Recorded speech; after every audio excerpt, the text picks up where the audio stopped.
जहां तक इस सरकार की बात है, अब आप सब जानते हैं कि ना कोई विकास का काम हुआ,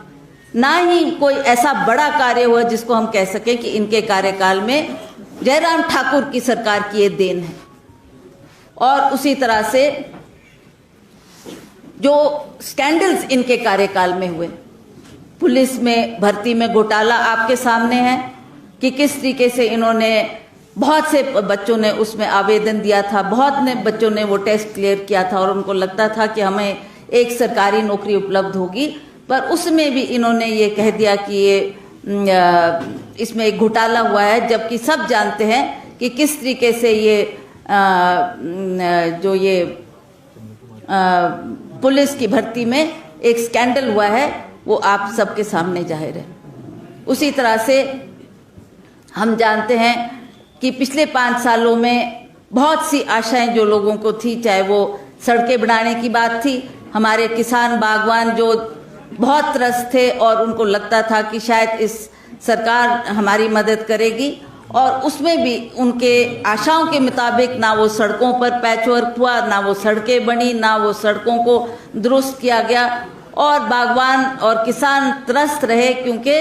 उनको लगता था कि इस कार्यकाल में शायद हमको कोई राहत मिलेगी, हमारी मांगों पर सरकार गौर करेगी। कहाँ तो गौर करने की बात, और इन्होंने जीएसटी लगाकर, चाहे वो आपके खाद्य पदार्थ में का, चाहे वो सेब स्प्रे में, चाहे वो सेब की पेटियों में, चाहे ट्रे में, इस तरीके से जीएसटी लगाकर आज सारे बागवान निराश थे। उनका भी एक मुख्य कारण रहा कि उन्होंने भी ये कहा कि इन्होंने कुछ करके नहीं दिया, अब हम कांग्रेस को वोट देंगे, कांग्रेस की सरकार बनाने में मदद करेंगे, कांग्रेस की सरकार आएगी तभी हमारी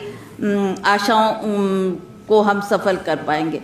तो ये कुछ चंद सी बातें थी जो इनसे नाराजगी का कारण था। महंगाई आप देख रहे हैं कि महंगाई, यही बीजेपी की सरकार कहती थी,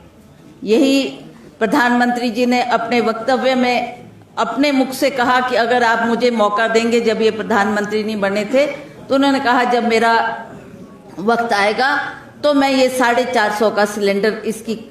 दाम घटाकर आपको महंगाई कम करके दूंगा। कितनी बार प्रधानमंत्री जी का दौरा यहाँ पर हुआ, पर एक बार भी उन्होंने कोई महंगाई कम करने की बात नहीं की। उन्होंने ही कहा था कि मैं 2 करोड़ बच्चों को पूरे भारतवर्ष में रोजगार प्रदान करूंगा, और आज देखें आप 8 साल बीत गए, इन 8 सालों में 16 करोड़ बच्चों को रोजगार मिलना चाहिए था, उसमें भी हमारे नौजवानों को निराशा ही हाथ लगी।